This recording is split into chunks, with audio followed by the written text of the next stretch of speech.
Dance Factory in Beltsum sluit van Joet de dwarren. Eigenaar Jetse Hoekstra had de volle lijst van de nieuwe horecaregels. Sama jeugd ont mij 18 hier net meer drinken.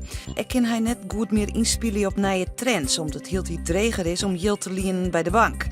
Er werk je 1520 mensen bij de TDF.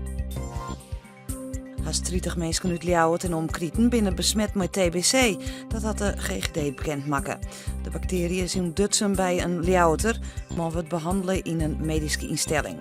De GGD had er na 100 mensen uit de omjouwing van de man onderzocht. Van haar binnen 29 besmet, wils 23 mensen ik dragen binnen van de bacteriën. Het Fries dicté is woentrog André Looyinga. Hij maakt maar 6 flaters. Looyinga woon ik de jeddere 2 edities van het dicté. Bij de Pommeranten weer omroeppresentator Tiete Sijens de beste. Zij hier 8 en een hele flater. Het dicté wie voor het eerst te zien op televisie. En de Frieske Twitterdag liep het een groot succes. Het is een van de populairste onderwerpen op Twitter joet. Om alle voeren meldde Praat maar Friesk dat hashtag Friesk en Frieske Twitterdag al 2 miljoen keer broekt is op het medium. Het is de 3e keer dat Frieske Twitterdag houden wordt.